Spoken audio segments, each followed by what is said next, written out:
Well, this profound and insatiable love that is never truly satisfied with God, constantly yearning for more, inevitably takes on a deeply emotional, pleading and begging form, always seeking a deeper connection and fulfillment, and becomes plaintive, asking us to give ourselves to Him because He wants to give us everything. Do you see now? Then the inner voice continued with, it goes on further, moving to the ninth excess of my love. Ninth hour, my daughter. My current state is becoming ever more increasingly painful and distressing.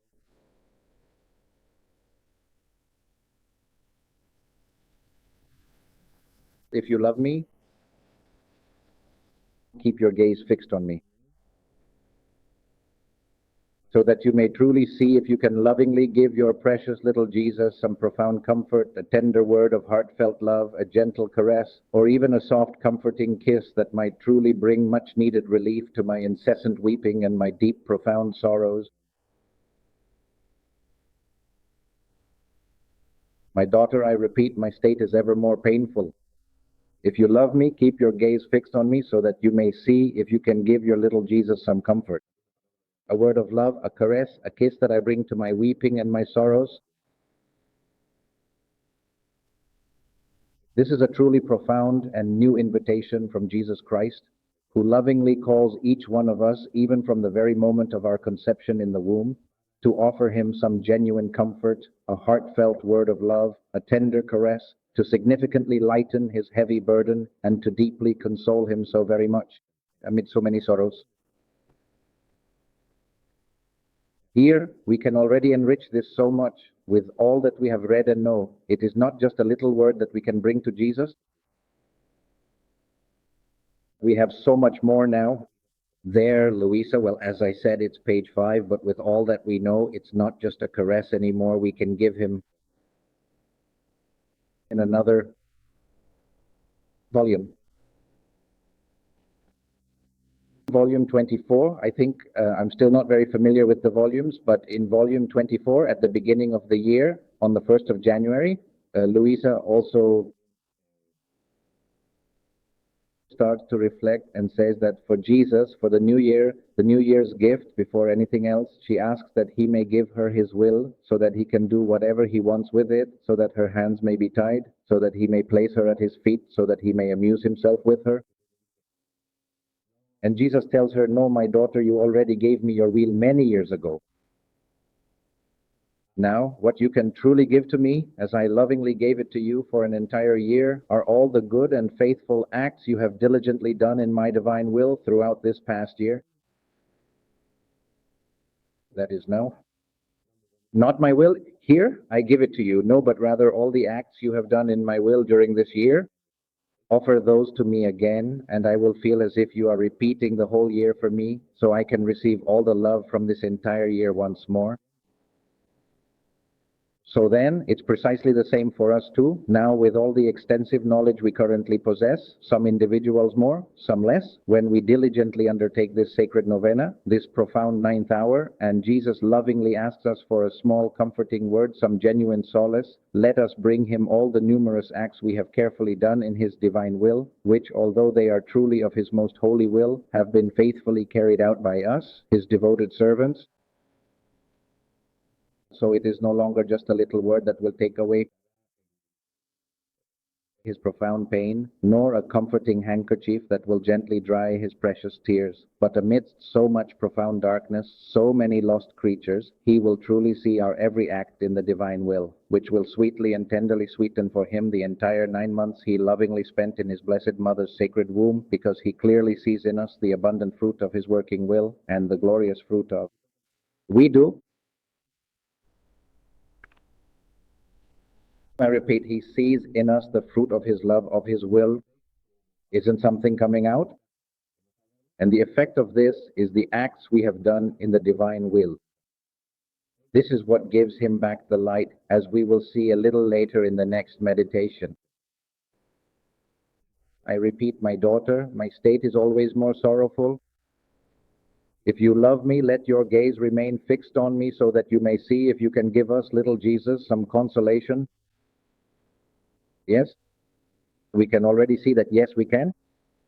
In the divine will, as we said a while ago, we can repeat to him the consolation that our mother gave him, and we can bring him all the acts we have done in the divine will. So here I answer you, Jesus, yes, yes, I can. I console you, infinite consolation, consolation from your divine mother, because I find it in your will, and I bring it to you and offer it to you. And with this, with absolute certainty, the wind dies down for you. And since I want to do this in the name of the whole human family, receive from me all the love of your will acting in me. Yes, I can, Jesus.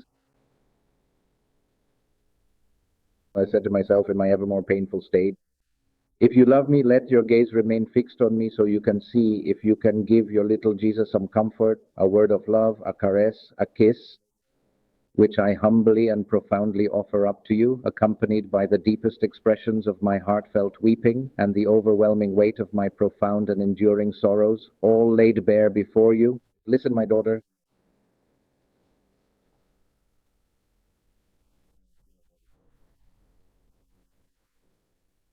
So that they may see that, yes, we can, in the 9th month of pregnancy and at the time of birth. I'm going to jump ahead to talk about the birth, but it's the same idea I was just mentioning. That's why I'm taking it this way. It's a significant chapter where Louisa clearly sees Jesus as a tiny newborn child. December 25th, 1921. In this edition, it's 227, but the chapter is December 25th, 1921. Here, Louisa sees Jesus as a newborn, shivering from the cold in the manger. And Jesus then says to her, my dear daughter, do you truly think it was merely the harsh material environment that so deeply chilled my very being? Oh no, it was in fact the profound coldness of human hearts that truly affected me. That made my very soul shiver with an intense cold deep inside, and their profound ingratitude, which, when it was finally brought to light, truly made me weep most bitterly and uncontrollably. My dear mother calmed my weeping, although she too wept. Our tears mingled as we shared our first kisses. We poured out our hearts in love, but our earthly life had to be one of profound pain and bitter tears, and I had myself positioned in the humble manger to sorrowfully return to endless weeping. Calling out with my sobs and my tears to my children, to the whole human family, I wanted to move them with my tears and sobs so that they would listen to me.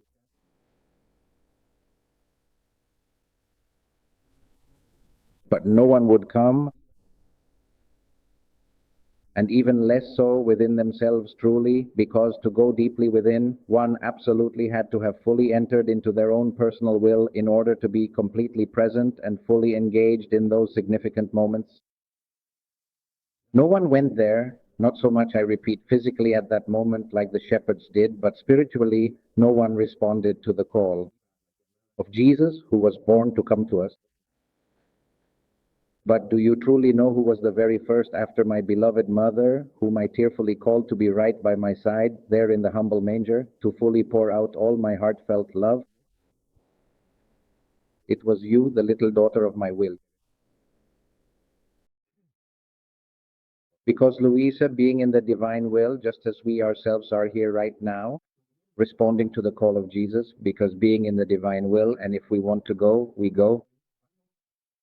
And the first was Louisa, it was you, the little daughter of my will. You were so small, and living in my will, I was able to have you by my side in the very same manger, and I could pour my tears into your heart. These tears have sealed my unwavering will within you, and they have truly made you a genuine daughter of my profound will.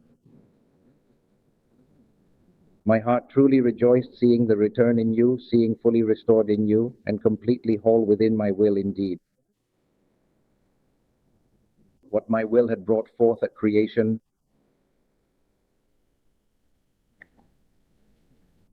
Yes, it is not as if then in all this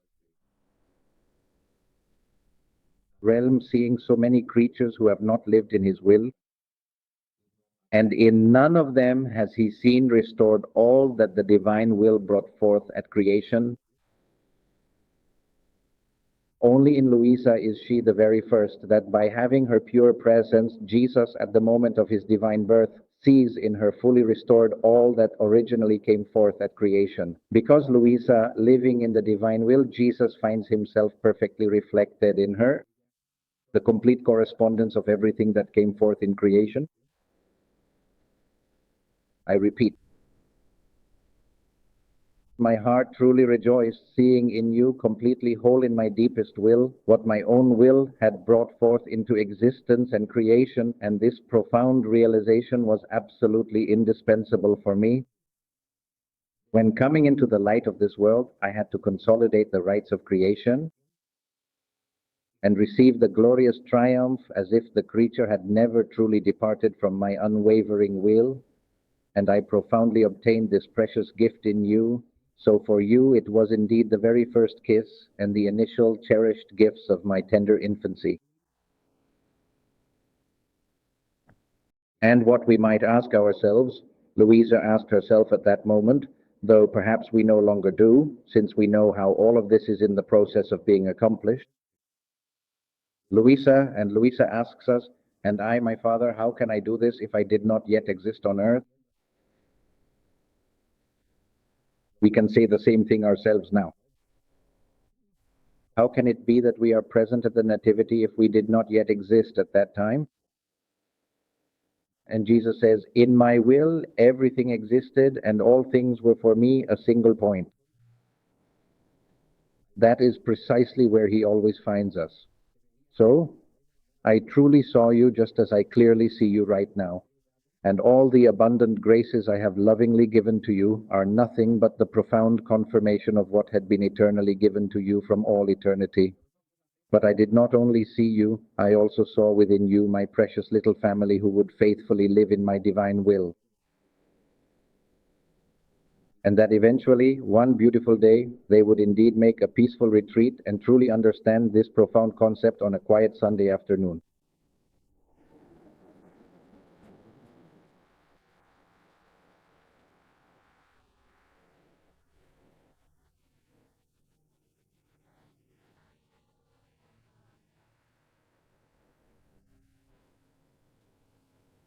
And I did not only see you,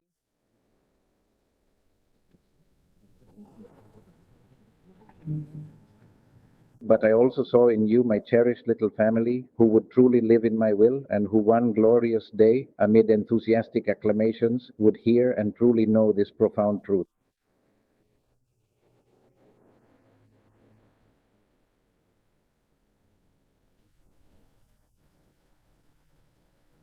Oh, how happy I was. All these gentle souls profoundly soothed my tears. Oh, they truly warmed me. And forming a protective crown around me, they valiantly defended me from the cruel treachery and bitter ingratitude of other living creatures.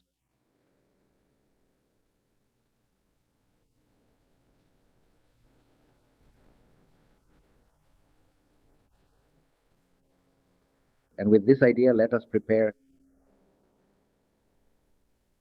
to celebrate the birth, not so much on the 24th or 25th of December, but rather the one that is happening in act in the divine will. Right now, as children that we are doing it because it is Christmas time, but this exercise can be done during Easter, at Pentecost, during Advent, on ordinary Sundays, or whenever you wish. It is happening in act in the divine will. Jesus is in the act of being born and in the act of seeing us.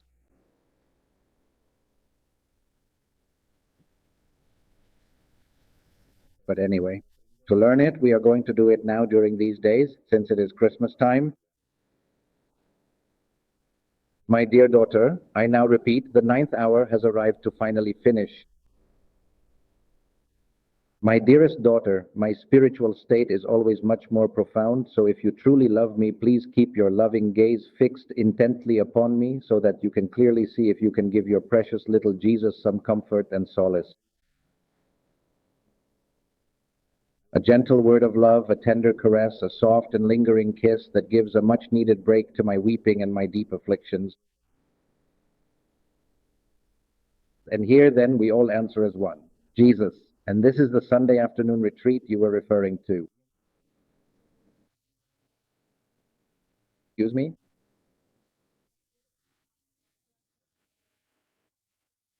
Ah, just look at this indeed.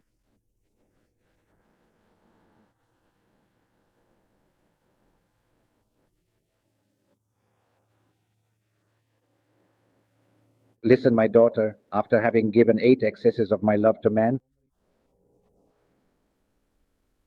and he responded so poorly to me, my persistent and truly enduring love did not give up and still wanted to add a 9th excess. And this profound 9th is the deep longing, the intensely fiery sighs, the flames of desire to leave the maternal womb to embrace man. And these profound longings, these intensely fiery sighs, reduced my tiny, nascent, unborn humanity to such an unbearable agony that I was truly about to take my very last breath indeed.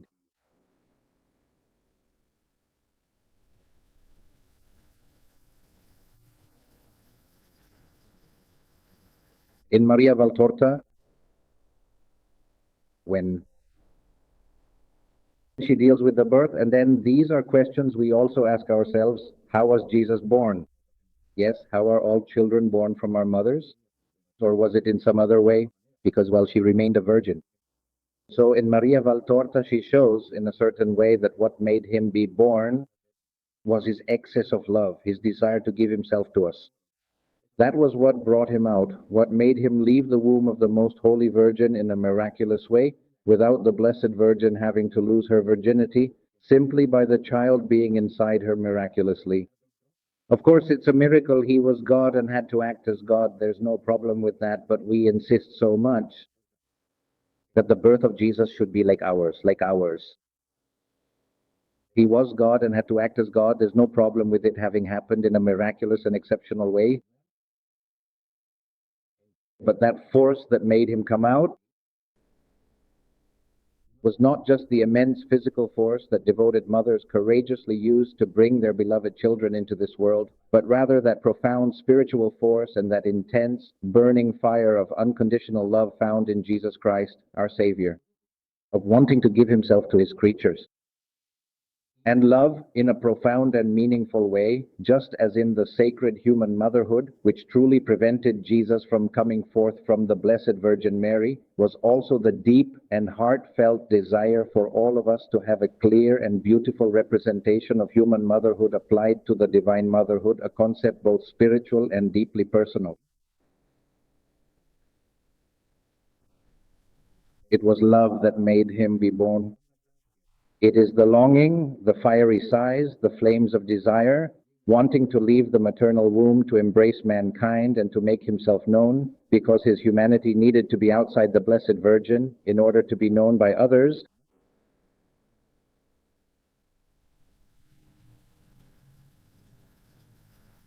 and by us as well. And this reduced my little unborn humanity to such agony that I was about to take my last breath. Such was the strength of the love I felt, that I felt as if I would die from the desire to come out to you.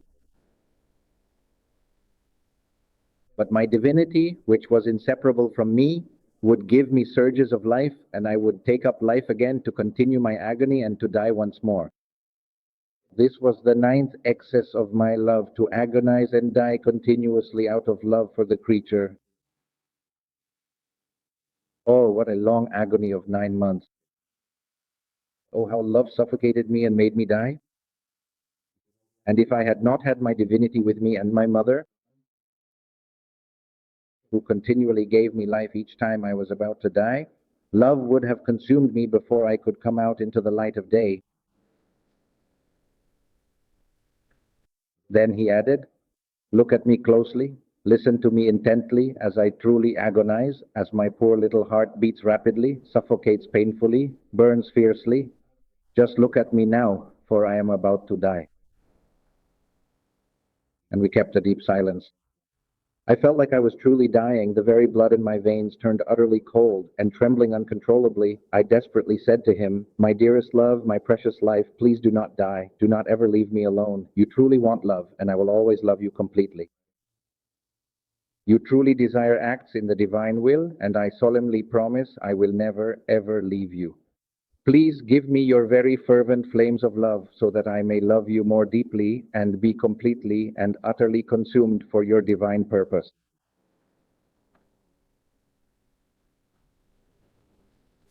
Here ends the Christmas novena in Luisa.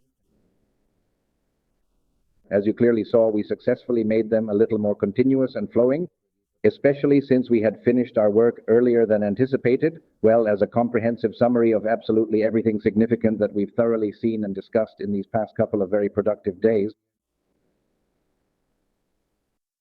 we have this Christmas novena as a guide not only to prepare ourselves for this Christmas, but to enlighten our whole life in the divine will. Everything that has been said here has been recorded on the cassettes, and since these are things that we have taken from the profound writings of Luisa, always have a new and illuminating light each and every time you listen to them, each and every time you replay the recorded cassette. Jesus, who resides within us, teaches us a new and deeper nuance of everything that has been written and is now being spoken. So what I truly recommend is that we diligently read, or let's say listen to these invaluable cassettes as much as we possibly can. It's not me you're truly listening to. What you're genuinely hearing are the sacred writings of Luisa, verbally recorded and meticulously captured, to be repeatedly heard and deeply contemplated.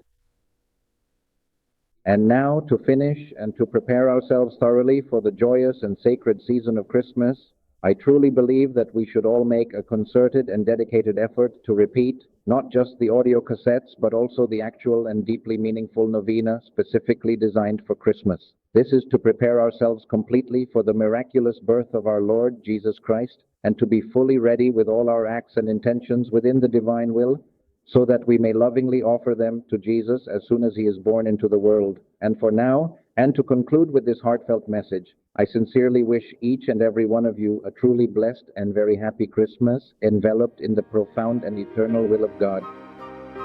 Thank you.